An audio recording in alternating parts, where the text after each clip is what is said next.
ఇంట్లో ఉన్న బంగారాన్ని విడిపించి ఆ రోజు ఆన్లైన్ రేటుకే మేము కొంటాం. Sharma gold company.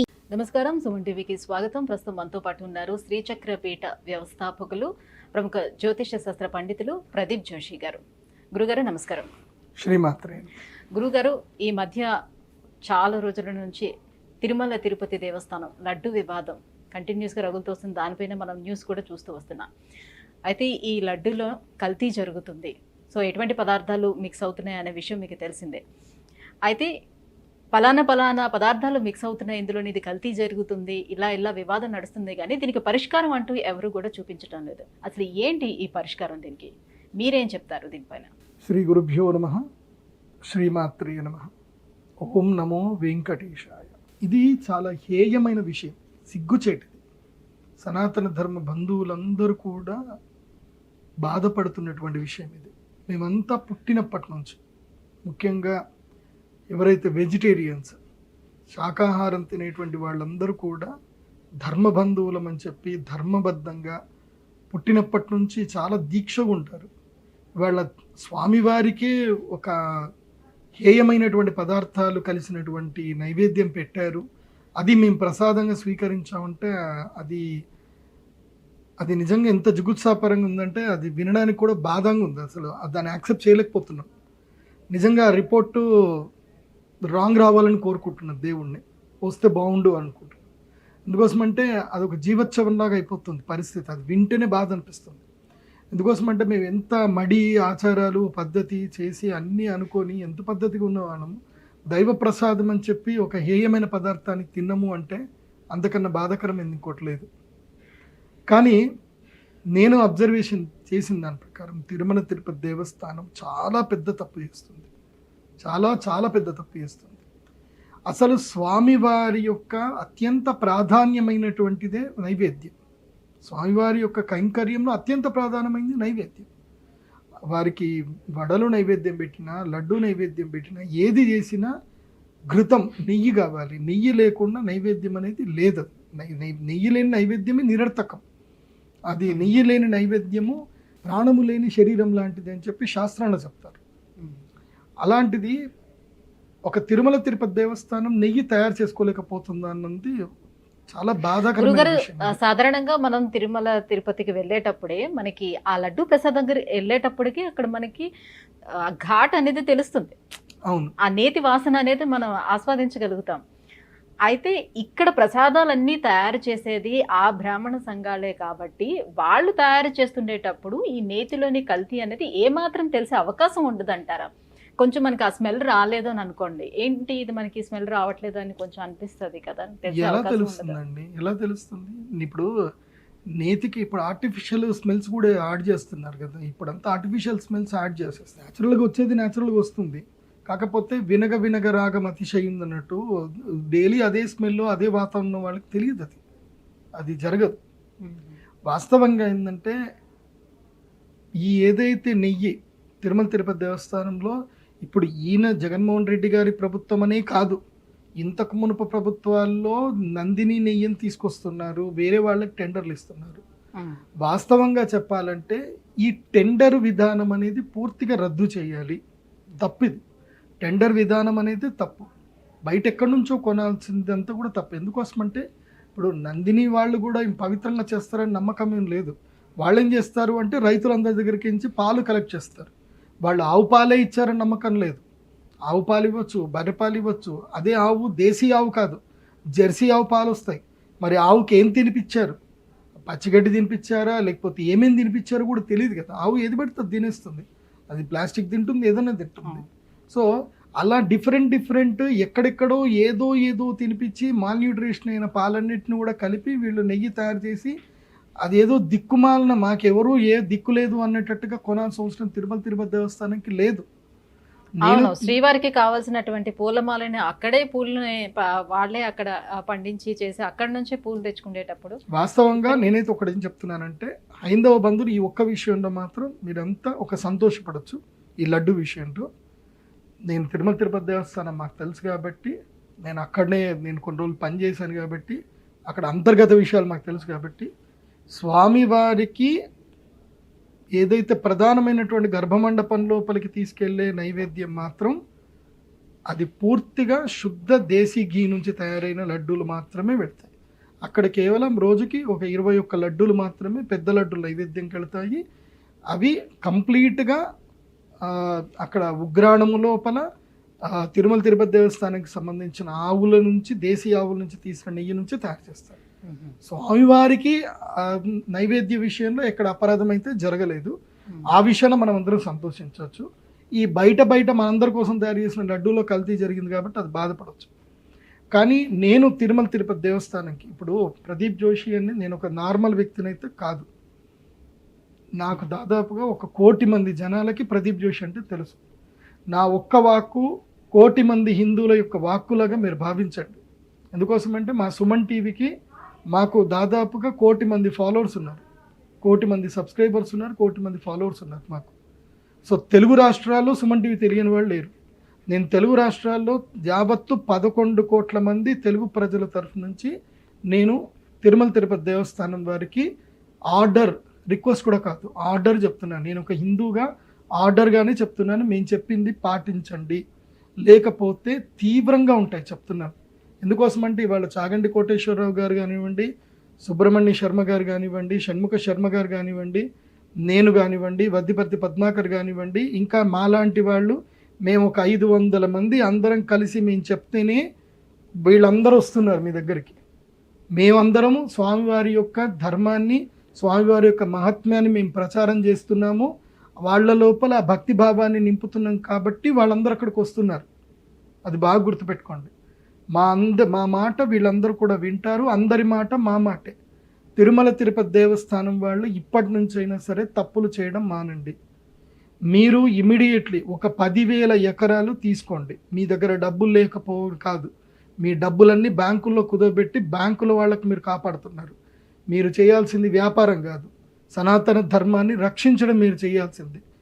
స్వామివారు వెంకటేశ్వర స్వామివారు వెలిసినప్పుడు ఆయన పాము పుట్టలో పడుకొని అలసిపోయినప్పుడు, ఆయనకు ఆకలేసినప్పుడు ఆయనకి అన్నం పెట్టింది ఆవు వచ్చి ఆ యొక్క పాము పుట్టల పైన తన పొదుగులతో పాల ధార వదిలితే ఆయన పాలు తాగారు. కాబట్టి ఆయనని గోవు సంరక్షించింది. కాబట్టి ఆయనకు మేము వేసే డబ్బుతోటి మీరు గో సంరక్షణ చేయాలి. అది తిరుమల తిరుపతి దేవస్థానం యొక్క మొట్టమొదటి ప్రాధాన్యత ఇవ్వాలి. ఎందుకోసమంటే ఆ స్వామివారికి అన్నం పెట్టింది గోవు.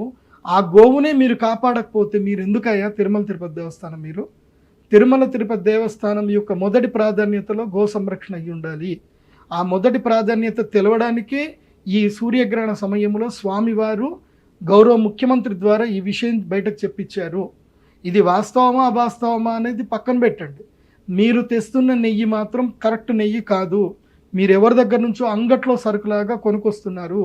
మా స్వామివారికి అంగట్లో సరుకులాగా కొనుక్కొని రావాల్సిన అవసరం మాకు లేదు. మేమందరం ప్రతి రోజుకి 3 కోట్ల రూపాయలు ఇస్తున్నాం. మేమందరం ఇచ్చేది 3 కోట్ల రూపాయలు ఉండే ఆదాయము రోజుకు వస్తుంది. మీరు 10 లక్షల రూపాయలకి ఎకరం వేసుకున్న 3 కోట్ల రూపాయలు అంటే ఒక నెల ఆదాయంతో మీరు 10,000 ఎకరాలు కొనొచ్చు. 10,000 ఎకరాలు మీరు కావాలంటే కేంద్ర ప్రభుత్వం అడిగినా మీకు ఇస్తుంది. 10,000 ఎకరాలు రాష్ట్ర ప్రభుత్వం అడిగినా ఇస్తుంది. చంద్రబాబు నాయుడు గారే ఇప్పుడే రాసి ఇచ్చేస్తారు మీకు 10,000 ఎకరాలు. ఎక్కడైనా పోరంబోకు ల్యాండ్ ఉంటే మీకు ఇచ్చేస్తారు ఇమీడియట్ తిరుమల తిరుపతి దేవస్థానానికి. సనాతన ధర్మ బంధువులు మేమందరం కలుపుకొని మనిషికి 10 రూపాయలు వేసుకుంటే చాలు. మనిషికి 10 రూపాయలు, 100 రూపాయలు వేస్తే చాలు. మీకు 10,000 ఎకరాలు రావడం పెద్ద మ్యాట్ కాదు. 10,000 ఎకరాలు తీసుకోండి. ఆ 10,000 ఎకరాల్లో పూర్తిగా దేశీ ఆవులకి స్వచ్ఛమైన ఆహారాన్ని పండించండి. స్వచ్ఛమైన గడ్డి, మంచి ఆహారం పండించండి, మంచి ఆహారం తినిపించండి. ఆ గోవుల నుంచి వచ్చే నెయ్యి తీసుకోండి. ఆ గోవుల నుంచే వచ్చే పాలను తీసుకోండి. అవే పాలు తిరుమల తిరుపతి దేవస్థానానికి వచ్చే వాళ్ళందరికీ ప్రసాదంగా పంచండి. ఆ పాల నుంచి పెరుగు చేయండి. అదే పెరుగు మీరు ఏదైతే నిత్యాన్నదానంలో పెరుగు ఏదైతే ఇస్తారో పౌడర్ పెరిగిస్తున్నారు. మీరు ఎప్పుడైనా చూసారా పెరుగు? అది తింటే అసలు తిన్నట్టే ఉండదు. అది మంచి పెరుగు ఇవ్వండి. అన్నం తినే వాళ్ళకి అన్నదానం మహాదానం అన్నారు. ఆ అన్నదానానికి మంచి పెరుగు ఇవ్వచ్చు. మీరు అక్కడనే మంచి వెన్న తయారు చేయొచ్చు. మీరు అక్కడనే రోజుకి 10,000 టన్నుల నెయ్యి తయారు చేయొచ్చు. మీరు మీ వల్ల చేత కాదంటే చెప్పండి, నేను చేసిస్తాను. మీకు మీ వల్ల చేత కాదంటే చెప్పండి, నేను చేసిస్తా. ఏం అక్కర్లేదు. తిరుమల తిరుపతి దేవస్థానం నుంచి ఒక అధికారం ఇప్పియండి. గురుగారు మీరు ఇది చేసి పెట్టండి ప్రదీప్ జోషి గారు, మీరు నోటితో చెప్పారు కదా, మీ వల్ల అయితే చేసి చూపించండి చెప్పండి, మీకు వితిన్ 1 ఇయర్ లోపల నేను ప్లాంటేషన్ మొత్తం తయారు చేసి ఇస్తా. మా హిందువులందరూ రెడీ ఉన్నారు, మీరు జస్ట్ నేను ఒక అనౌన్స్మెంట్ చేసి ఇస్తారు. మీరు తిరుమల తిరుపతి దేవస్థానం తరఫున ఒక అధికారం ఇవ్వండి, నేను చెప్తాను కావాలంటే. మేము అందరం రెడీ ఉన్నాం. మాకు చిల్లరగా ఎక్కడెక్కడో చేసినవి మాకొద్దు. స్వామివారికి ప్రత్యేకంగా ఒక ప్లాంట్ పెట్టండి. ఎందుకోసమంటే ఇది ఇవాళ ముగిసిపోయేది కాదు. తిరుమల తిరుపతి దేవస్థానం ఇదాని బిజినెస్ ఇవాళ రేపు పోవడానికి. ఎప్పటి వరకైతే కలికాలం ఉంటుందో, ఎప్పటి వరకైతే లాస్ట్ చివరి వరకు హిందూ అనేటువంటి వాడు బతుకున్నంతసేపు తిరుమల తిరుపతి దేవస్థానం ఉంటుంది. మేము జీవితాంతం బతుకున్న రోజుల్లో మా ఇంటి నుంచి మేము వచ్చే సంపాదనలో మేము తప్పకుండా హుండీలో వేస్తాం. మీకు ఎక్కడ కూడా ప్రపంచంలో ఏ సాంప్రదాయంలో నిలువు దోపిడి లేదు, నిలువు దోపిడి ఇవ్వరు. ఈ ఒక్క సాంప్రదాయంలో మాత్రమే నిలువు దోపిడి ఉంది. ప్రపంచంలో ఏ మతంలో కానీ ఏ ధర్మంలో కానీ తీసుకెళ్ళి డబ్బులు ఇష్టం వచ్చినట్టు వెయ్యరు దేవుడి దగ్గర. కేవలం మేము మాత్రమే ఇస్తాం. ఎందుకోసం అంటే మా సనాతన ధర్మాన్ని కాపాడుతాడు, మా దేవుడు కాపాడుతాడు అని చెప్పి. మీరు సనాతన ధర్మాన్ని కాపాడడానికి ఆ దేవుడికి మీరు ప్రతినిధులుగా ఉన్నారు. ఆయన స్వామి అయితే మీరు దేవతల్లాగా ఉన్నారు. మాకు తిరుమల తిరుపతి దేవస్థానం అధికారులు అంటే దేవతలతో సమానంగా భావిస్తాం మేము. ఎందుకోసమంటే మీరు ఎంతమందికి దర్శన భాగ్యం కల్పిస్తున్నారు, ఎంతమందికి భోజన భాగ్యం కల్పిస్తున్నారు. ఆ వచ్చే డబ్బుని సద్వినియోగపరిచేటట్టుగా మీరు చెయ్యాలి. కానీ మీరు దుర్మార్గుల్లాగా ప్రవర్తిస్తే కరెక్ట్ కాదు. ఇప్పటికైనా యునానిమస్గా Tirumala Tirupati Devasthanam right to information act కింద రావాలి. తిరుమల తిరుపతి దేవస్థానంలో ఎవరైతే కనుక అన్యమతస్తులు ఉన్నారో అందరినీ తీసి పడేసేయాలి. వాడు సర్టిఫికేట్లో హిందూ అని పెట్టుకుంటాడు, ఆచరించేటి మాత్రం అన్ని దిక్కుమాల ఆచారాలు చేస్తారు. ఎవడైనా సరే తిరుమల తిరుపతి దేవస్థానం ప్రతి ఒక్కడు కూడా ఆ స్వామివారికి సంబంధించిన గోవింద నామస్మరణ రోజు పలకాలి. ప్రతి ఒక్కరు తిరుమల తిరుపతి దేవస్థానం ఇప్పటి నుంచి ఎవడైనా కలుసుకుంటే గోవింద అని పలకరించుకోవాలి తప్ప నమస్తే కాదు, గోవింద. తిరుమల తిరుపతి దేవస్థానంలో ఏ పనివాడినైనా సరే, ఏ భక్తుడైనా వెళ్ళి గోవిందా అని చేతులు మొక్కి పలకరిస్తే వాడు సమాధానం గోవిందా అని సమాధానం చెప్పాలి తప్ప నేను గోవిందా అనను, నేను దేవుడి పేరు చెప్పను, నాకు నమ్మకం లేదు, ఇవన్నీ చెప్తే తాట తీసి బయటకు నెట్టేయడమే. మా గోవింద నామస్మరణకే మేము డబ్బేస్తున్నాం. కాబట్టి గోవింద నామస్మరణ చెప్పిన వాడికే, ఆ గోవిందుడికి సాష్టాంగ నామం మొక్కిన వాడికే, ఆ గోవిందుడి ప్రసాదముని భక్తితో స్వీకరించే వాడికే మేము విలువిస్తాం. లేదంటే వాడిని అక్కడి నుంచి ఉద్యోగం నుంచి పీక్ పాడేయండి. పివిఆర్కే ప్రసాద్ గారు ఉన్న రోజులు మాత్రమే తిరుపతి దేవస్థానం బాగుంది. రమణాచార్యుల గారు ఉన్నంతసేపు బాగుంది. రమణాచార్యుల గారు పోయారు, పివిఆర్కే గారు పోయారు, ఇంకా అయిపోయింది. ఇదో పెద్ద రాజకీయ సంత చేసేసారు. అంటే ఎవరికైనా సరే రాజకీయంలో ఎమ్మెల్యే టికెట్ దొరకలేదు, వాడికి ఎంపీ టికెట్ దొరకలేదు అంటే నీకు టీటీడీ బోర్డు మెంబర్ ఇచ్చేస్తా అని వాడికి బోర్డు మెంబర్ ఇచ్చేయడం. వాడికి ఏంది 10,000 టికెట్లట. ఆ 10,000 టికెట్లు వాడి దాన్ని పెట్టుకొని అమ్ముకోవాలన్నట. ఆ ఒక టికెట్ వాడు 5,000కి 10,000కి అమ్ముకుంటాడట. ఇదేంది, ఇది సంత చేశారా, ఇదాన్ని వ్యాపారం చేశారా? ఇది స్వామివారి కైంకర్యం. ఇది మీరు ఏదైనా చేసుకోండి, మీ రాజకీయాలు ఏమైనా చేసి చచ్చుకొని సావండి, మాకు అనవసరం. మాకు కావలసింది ముఖ్యంగా ఏందనంటే కనుక స్వామివారి యొక్క నిత్య కైంకర్య విషయం లోపల తప్పకుండా ఇప్పుడు ఓన్ గీ ప్లాంటేషన్ చేయాలి, ఓన్ డైరీ పెట్టాలి. మీరు దాన్ని వ్యాపారం చేయకండి. మీకు అది నడవలేదనుకోండి, అప్పుడు మీరు దాన్ని వ్యాపారం చేయండి. మేము అందరం హిందువులము వాలంటరీగా మేము ఏదో ప్రైవేట్ మేము పాలేపించుకుంటున్నాం. మీరు తిరుమల తిరుపతి దేవస్థానం నుంచి మీరు ప్రత్యేకంగా వాలంటరీగా దేశీ ఆవు పాలది మీరు ప్రొడక్షన్ స్టార్ట్ చేయండి. మేము అందరం హిందువులం, మేము సబ్స్క్రిప్షన్ తీసుకుంటాం. మీకు ఇమ్మీడియట్లీ మాటిస్తున్నా, 1,000,000 మంది సబ్స్క్రిప్షన్ తీసుకుంటారు. మీరు స్టార్ట్ చేయండి, 1,000,000 మంది సబ్స్క్రిప్షన్ తీసుకుంటారు. మీరు హోమ్ డెలివరీ ఇవ్వండి. దిక్కుమాల బయట పాలు తాగే బదులు మేము దేశీ పాలు తాగుతాం. మేము కూడా మా పిల్లలకు పాలు తాగిస్తాం. 200 రూపాయలకి లీటర్ అయినా మేము తాగుతాం.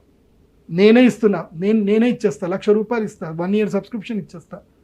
చేయండి, మీరు ఓన్ ప్లాంటేషన్ పెట్టండి. ఎందుకండి మళ్ళీ అడగడం? ఇప్పుడు ఇది జరిగింది కదా, రేపు హెరిటేజ్ కంపెనీకి ఏమైనా ఇచ్చారే అనుకోండి, చంద్రబాబు నాయుడు గారి మీద ఏడుస్తారు. ఆయన సొంత కంపెనీకి వేసుకోవడానికి ఇవన్నీ చేసిరంటారు. ఏ కంపెనీ వద్దు, నందిని వద్దు, ఇది వద్దు. ఎందుకోసమంటే ఎక్కడెక్కడి నుంచో అన్ట్రస్టెడ్ మిల్క్ మనకు వద్దు. ట్రస్టెడ్ మిల్క్ మీరు ఓన్గా ప్రొడక్షన్ స్టార్ట్ చేయండి.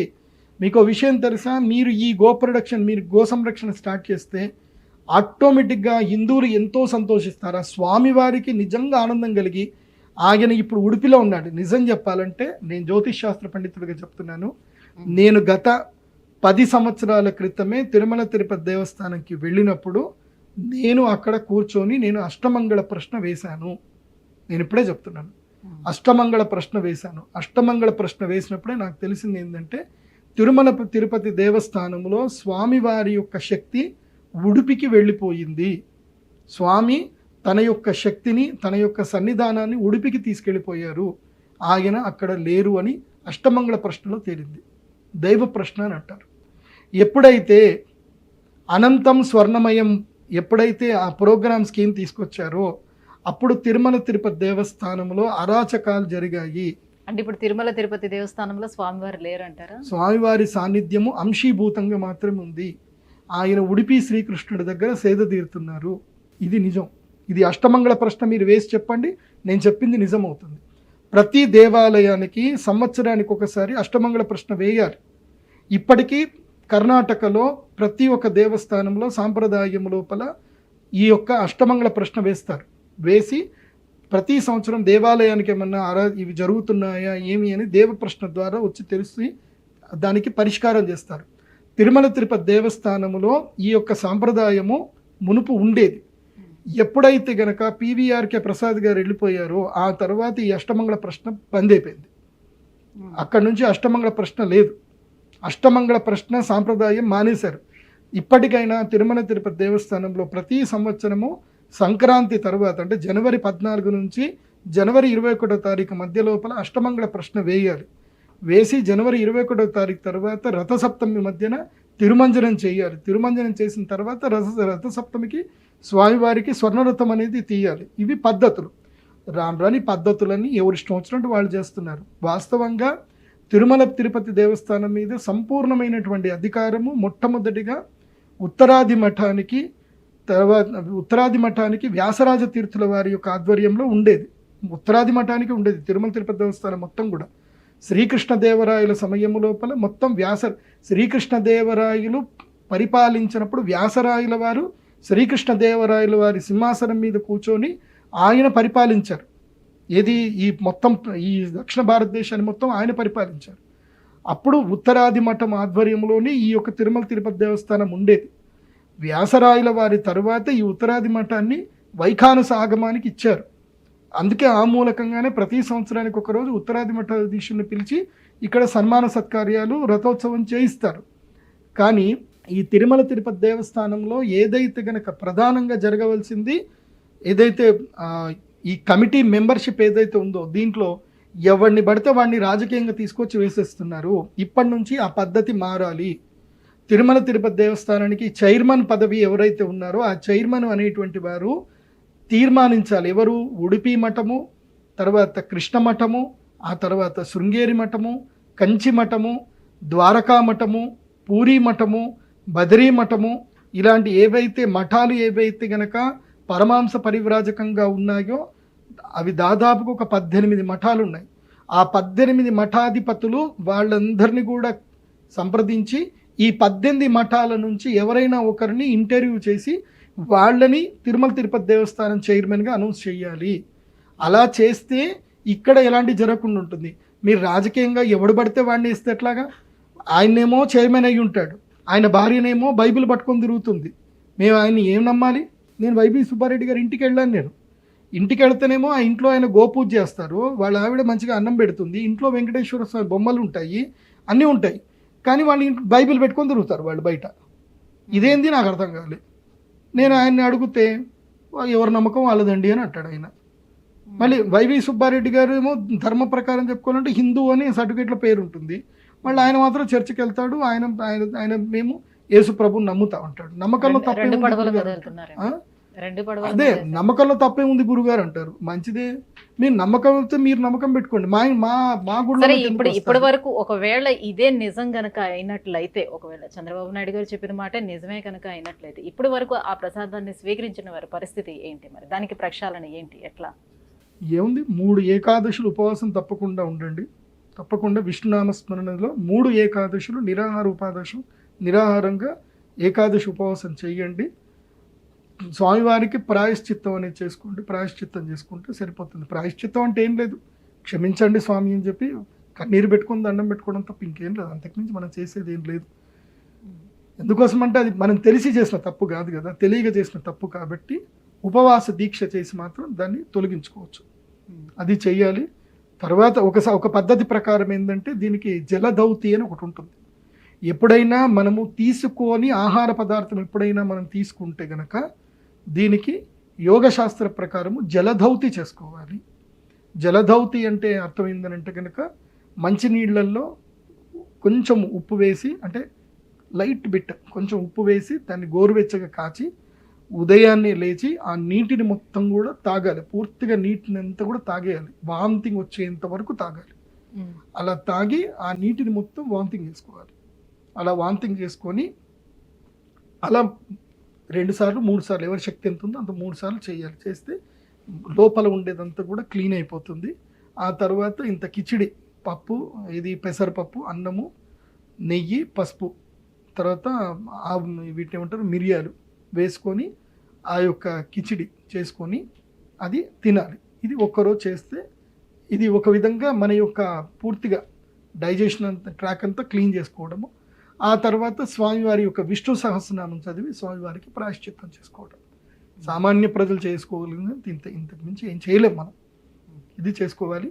వాస్తవంగా వైదికులు వేద ఆచారం చేసేటువంటి వాళ్ళు మాత్రం ఇలాంటి జరిగితే మాత్రం ఒక యజ్ఞం ఉంటుంది, ప్రాయశ్చిత్త యాగం ఉంటుంది. ప్రాయశ్చిత్త యాగం చేసి అందులోపల దర్భలు ఆ యజ్ఞం లోపల కాల్చి దర్భను నోటి మీద పెట్టుకొని నాలుక మీద పెట్టి ఆ దర్భను చల్లార్చాలి. అలా చల్లార్చడం వల్ల ఆ పరిష్కారం అవుతుంది అని కొన్ని పద్ధతులు ఉంటాయి. తందరసారి ఆగమంలో కొన్ని పద్ధతులు ఉంటాయి. ఆగమ ప్రకారం చేసుకుంటూ వెళ్ళాలి. ఎవరెవరి ఆగమ ప్రకారం వాళ్ళకి నియమాలు ఉంటాయి. కాబట్టి ఇప్పుడు పవన్ కళ్యాణ్ గారు, డిప్యూటీ సీఎం గారు, మీరు చెప్పిన మాటకి నిజంగా మాకందరికి ఒక ధైర్యం వచ్చింది. నిజంగా ఒక సీఎం స్థాయి వ్యక్తి సనాతన ధర్మం అన్న వర్డ్ వాడారు. ఆ వర్డ్ వాడడం అనేది నిజంగా మాకు ఎంతో ఆనందంగా ఉంది. మీరు సనాతన ధర్మ ప్రొటెక్షన్ ఫోర్స్ ఏదైతే స్టార్ట్ చేస్తామన్నారో ఇమీడియట్లీ స్టార్ట్ చేయండి. We are with you. మీకు దానికి ఫండింగ్ కావాలంటే కూడా మీరు ఫండ్ రైజ్ చేయండి. మేము అందరం ఫండ్ ఇస్తాము. మీరు ఇప్పటికే కార్యాచరణ స్టాండ్. ఎందుకోసం అంటే భారతదేశం మొత్తం మీద ఆంధ్రప్రదేశ్లో దేవస్థానాలకు ఉన్నంత భూములో ఆదాయము ఇంకా ఎక్కడ ఏ రాష్ట్రంలో కూడా లేదు. ఆంధ్రప్రదేశ్లో దేవాలయాలకు ఉన్నన్ని భూములు, దేవాలయాలకు ఉన్నంత ఆస్తులు భారతదేశంలో ఏ ఆలయాలకు లేవు.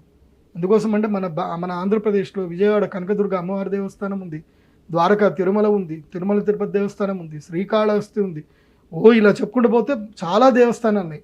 ఆ దేవస్థానానికి సంబంధించిన ల్యాండ్ ఎటుపోయింది, భూములు ఎటుపోయాయి, ఆ దేవస్థానాలకు సంబంధించిన నైవేద్యాలు ఎట్లా అవుతున్నాయి. కేవలం ఇప్పుడు తిరుమల తిరుపతి దేవస్థానం ఒకటే తెలిసింది.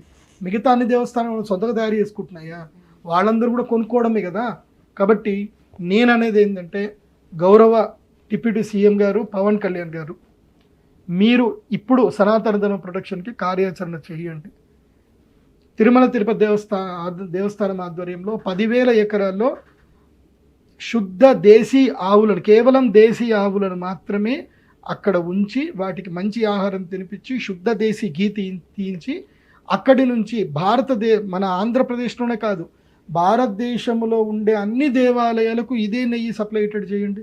ఫస్ట్ అయితే ఇమీడియట్లీ మాకు తిరుమల తిరుపతి దేవస్థానంకి అదే శుద్ధ ఘీ మనకి రావాలి. తర్వాత మన ఆంధ్రప్రదేశ్లో ఉండే ప్రతి దేవాలయానికి అక్కడి నుంచే నెయ్యి వెళ్ళాలి. ఇలా మీరు అనుకుంటే ఇమీడియట్లీ చేయొచ్చు. మీరు ఎంతసేపు మీ చేతిలోనే ఉంది కదా, డిప్యూటీ సీఎం మీరు సంతకం పెడితే జరిగిపోతుంది, క్షణంలో జరిగిపోతుంది. మీరు అనుకుంటే ఎంతసేపు, మీరు ఇమీడియట్లీ చేయండి. మొత్తం మీరందరూ హిందువుల మనసు గెలిచిన వాళ్ళు అయిపోతారు. నేను చెప్తున్నాను, మీరు ఇది చేసి పెట్టండి. మా ఇంట్లో నీ ఫోటో పెట్టుకుంటా. ఇప్పటిదాకా పవన్ కళ్యాణ్ ఫోటో మా ఇంట్లో లేదు, డిప్యూటీ సీఎంగా ఫోటో మా ఇంట్లో పెడతా. నేను చెప్తున్నాను, మీరు ఈ పని చేయండి. హిందువులందరికీ మీరు ఈ ఒక్క చేస్తే మిమ్మల్ని 20 సంవత్సరాలు సీఎం చేస్తారు. చూడండి, సీఎం మిమ్మల్ని సీఎం చేసుకుంటారు. హిందువులందరూ కూడా కలిసి సీఎం చేసుకుంటారు. హిందువులకి నేనున్నాను అని మీరు ధైర్యం చెప్పండి. హిందువుల భూములు మొత్తం తీసుకొచ్చి మొత్తం ఒక శ్వేతపత్రం విడుదల చేయండి. ఇప్పుడు ఏదైతే కనుక దేవాలయ భూములు ఏవైతే ఉన్నాయో, ఇన్ని ఎకరాల దేవాలయ భూమి ఉంది, ఇన్ని ఎకరాల దేవాలయ భూమి ఇక అన్యాక్రాంతం కాదు అని మీరు జీవో పాస్ చేయండి. ఇలాంటి డైరీ ఫామ్ స్టార్ట్ చేయండి. మీరు గో సంరక్షణ స్టార్ట్ చేయండి. మేము రెడీ. నేను మాటిస్తున్నా, నేను కూడా నా ఓటు హక్కు ఆంధ్రాకి మార్చుకుంటే నీకు ఓటేస్తాను. నేనే కాదు, నా వాళ్ళందరికీ కూడా చెప్తాను. నేను ఇంకా పవన్ కళ్యాణ్ సీఎం చేయండి అని చెప్తా. చంద్రబాబు నాయుడు గారు మీరు ఈ జీవో పాస్ చేయండి, మేము మీ వెంట ఉంటాం. నేను అందరికీ చెప్తా, ఓపెన్గా చెప్తా, చంద్రబాబు నాయుడు కోట ఏం చెప్తా, పక్కా చెప్తాను. ఎందుకోసమంటే మీరు సనాతన ధర్మాన్ని కాపాడడానికి మీరు నాంది పలకాలి. ఎందుకోసమంటే కేరళ రాష్ట్రము మన చేతిలో నుంచి వెళ్ళిపోయింది. కేరళ రాష్ట్రం పోయింది, కాశ్మీరు పోయింది, వెస్ట్ బెంగాలు పోతూ ఉంది, ఇంకా ఎన్ని రాష్ట్రాలు పోతున్నాయో మీకే తెలుసు. మీరు మేధావులు కాబట్టి మీకు తెలుసు. మరి ఇప్పుడు ఆంధ్రప్రదేశ్ ఈ సాంప్రదాయం కాపాడాలంటే మీరు ఇప్పుడు ఈ వేడి మీద ఉన్నప్పుడే చేయాలి. ఎందుకోసం అంటే మా హిందువులకు కొంచెం మతిమరుపు బాగా ఎక్కువ, మరీ మామూలుగా మేమంతా షార్ట్ టర్మ్ మెమొరీ మాకు అందరికి కూడా. ఎందుకోసం అంటే కాశ్మీర్లో ఊచకోత జరిగినా మేము నెక్స్ట్ వరల్డ్ కప్ మ్యాచ్ వచ్చినప్పుడు మేము చూసి మర్చిపోతాం. మేమంతా మాకు ఎక్కువ రోజులు గుర్తుండదు. కాబట్టి తొందరగా ఇది చేస్తే మేము ఏమన్నా ఉంటాం, లేకపోతే మేమంతా మళ్ళీ మర్చిపోతాము. మళ్ళీ మాకు అదేదో సినిమాలో చెప్తారు కదా, రప్ప కొట్టి తర్వాత ఈ మధ్య కాలంలో అదే సినిమాలో కమిటీ కుర్రోళ్ళు సినిమా బాగా చూపించాడు సాయి కుమార్. వాడు అమ్మనా బూతులు అన్నీ తిడతాడు, అన్నీ తిట్టి ఒక్కడు గప్పని కడుపులో కొడతాడు, కొట్టిన తర్వాత 500 ఇచ్చి పంపించేస్తే నోరు మూసుకుని వెళ్ళిపోతాడు అనమాట. కొంచెం మాకు అట్లాంటి మతిమరుపు ఉంది, ఇంక్లూడింగ్ మీ అనమాట. ఎందుకోసం అంటే నేను కూడా హిందువునే కదా, సో మాకు మతిమరుపు ఉందన్నమాట. మాకు ఆ మతిమరుపు కన్నా మునిపే మేము హిందువులమని చెప్పి మాకు చెంప మీద చెళ్ళు అనేటట్టుగా మా దేవాలయాలు ఆస్తులు ఇవి అన్నీ మాకు చెప్పండి.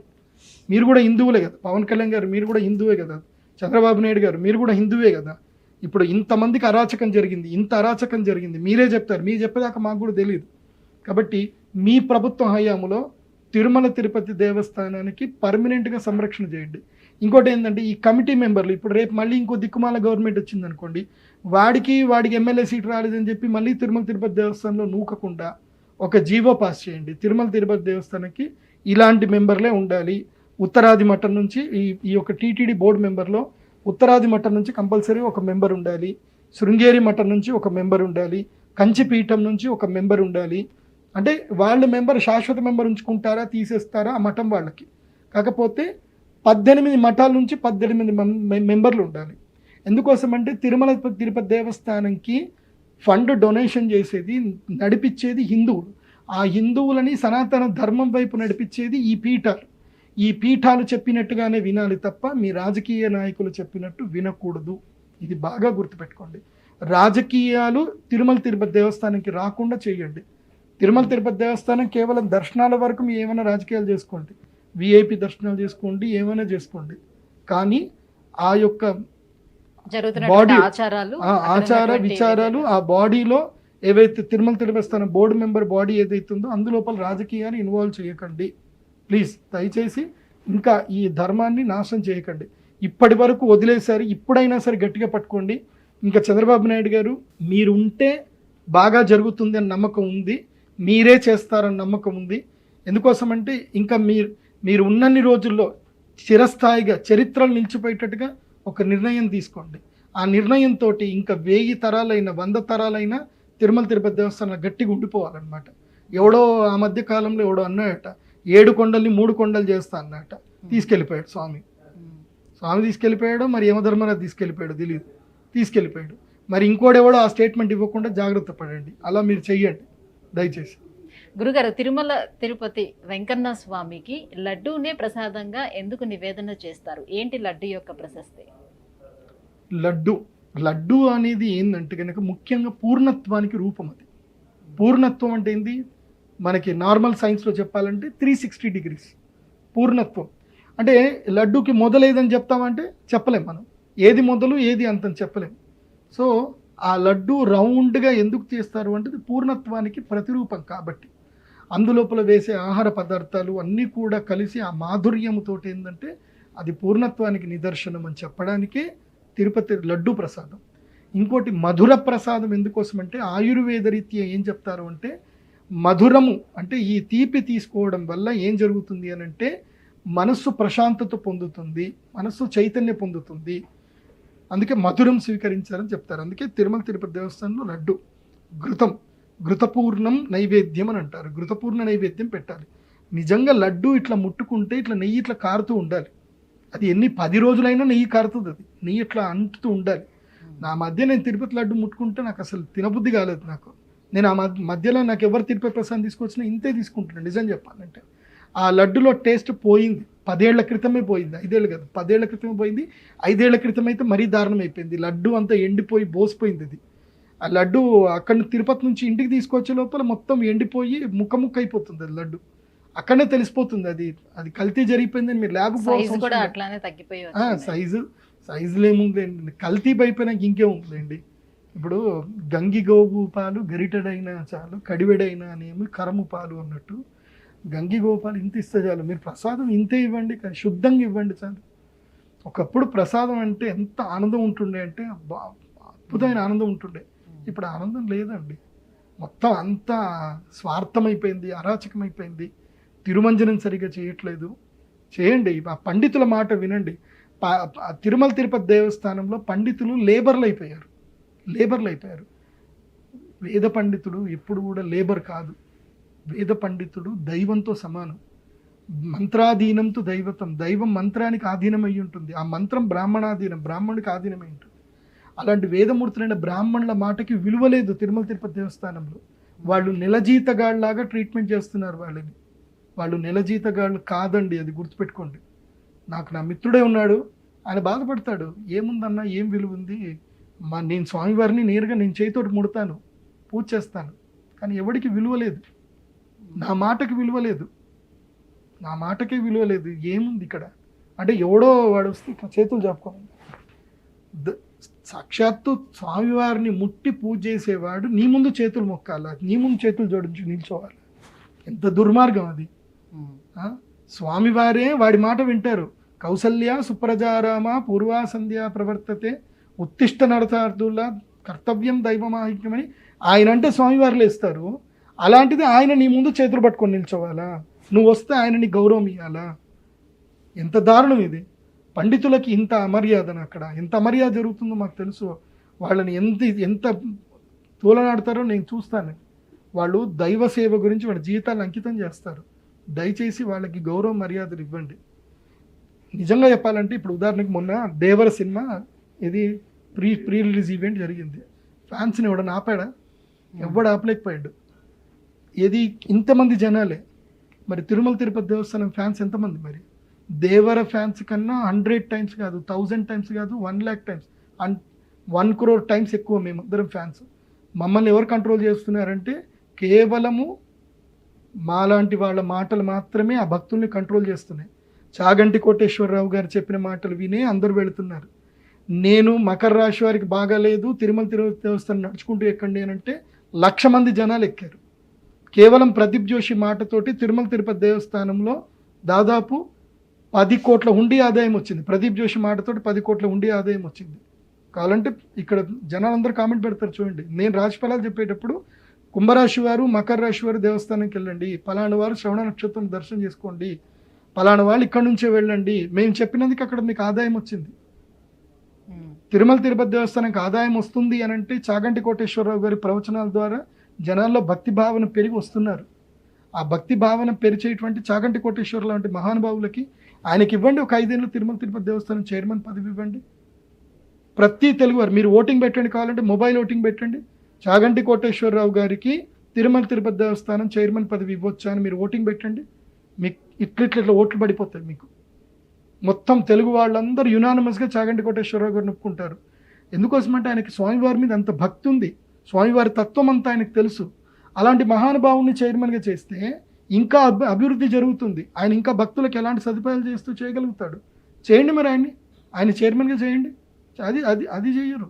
మళ్ళీ ఎవరినో ఒకటి తీసుకురాలి. ఎందుకోసమంటే వాడికి ఎమ్మెల్యే టికెట్ రాలేదను, వాడు అలుగుతాడను, వాడి నుంచి ఒక 1,00,000 ఓట్లు పడవను, ఇవన్నీ బాధపడతారు. రాజకీయాలు స్వామివారి కలపకండి. స్వామి అనుగ్రహం ఉంటే ఈ భక్తుల యొక్క మనస్సును మొత్తం మార్చేస్తాడు ఆయన జగన్మోహనుడు. ఆయన అనుకుంటే ఎంతసేపు చంద్రబాబు నాయుడు గారు మీ సీటు 20 ఏళ్ళకి ఆయన కాపాడతాడు. మీరు ఆయన దగ్గర ఉండండి. మిమ్మల్ని ప్రాణాలతో కాపాడింది ఆయన, గుర్తుపెట్టుకోండి. అలిపిరిలో బాంబు పేలితే మీకు ఏమి ఇవ్వకుండా కాపాడాడు తిరుమల తిరుపతి దేవస్థానం స్వామివారు. మీతో పాటు ఉన్నాయన చనిపోయారు. మాధవరెడ్డి గారు కూడా అదే బాంబురెడ్డికి చనిపోయారు. అప్పుడు హోమ్ మినిస్టర్ ఆయన చనిపోయారు. కానీ మీరు చనిపోలే. ఎందుకోసమంటే మిమ్మల్ని ఆ స్వామే కాపాడాడు. ఎందుకోసమంటే నా భక్తుడు నా దగ్గరికి వచ్చేటప్పుడు ప్రాణహాని జరగకూడదని ఆయన లక్ష్మీ నరసింహస్వామి మిమ్మల్ని కాపాడాడు. చంద్రబాబు నాయుడు గారు గుర్తుపెట్టుకోండి. మీ ప్రాణము వెంకటేశ్వర స్వామి వారు పెట్టిన భిక్ష, గుర్తుపెట్టుకోండి. ఆయన ఇప్పటికీ చెప్తారు అదే మాట. ఆయన గురించి మీరు ఇప్పుడు యునానిమస్గా మీరు కరెక్ట్గా ఒక జీవో పాస్ చేయండి. ఇక జీవో ఎవరు మార్చడానికి లేదు అనేటట్టుగా సిస్టమేటిక్గా తయారు చేయండి. ఇప్పుడు వీళ్ళని శిక్షించడం అదంటే స్వామివారు చూసుకుంటారు. ఈ దిక్కుమాలిన శిక్షలు, మీరు పెట్టే శిక్షలు అవి ఏం సరిపోవు. స్వామివారి ప్రసాదం కల్తీ చేసిన వాడికి ఒక తరం కాదు, వాడి 10 తరాలు ఏడుస్తారు, వాడి 10 జన్మలు ఏడుస్తాడు. గుర్తుపెట్టుకోండి, వాడి 10 జన్మలు ఏడుస్తారు. రోడ్ల మీద పడ్డ అసహ్యాన్ని తినే జన్మ వాడికి వస్తుంది చెప్తున్నా. పంది కాదు, అంతకన్నా అసహ్యమైన జన్మలు వస్తాయి వాడికి.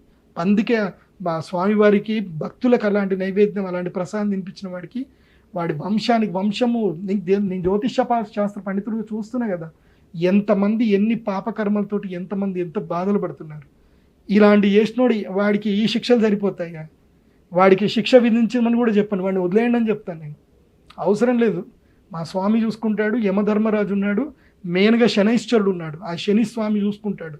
వాడికి ఎక్కడెక్కడ తాట తీయాలో, ఎంతెంత ఏడిపించాలో, ఎంతెంత బాధపడాలో. మీరు పెట్టే శిక్షలు ₹1 మందం కూడా సరిపోవు, వాడికి ఒక్క 1% కూడా సరిపోదు. అలాంటి భయంకరమైన శిక్షలు యమధర్మరాజు పెడతాడు. మీరేం కంగారు పడద్దు ఆ విషయం లోపల. గురుగారు, తిరుమల తిరుపతి లడ్డు ప్రసాదంపై ఎటువంటి వివాదం రాజుకుంటుందో మనందరికీ తెలిసిన విషయమే. ఈ వివాదంపై ఎటువంటి పరిష్కారం చూపిస్తే బాగుంటుందన్న అంశాలు మీరు మాట్లాడినందుకు ధన్యవాదాలు. శ్రీమాన్.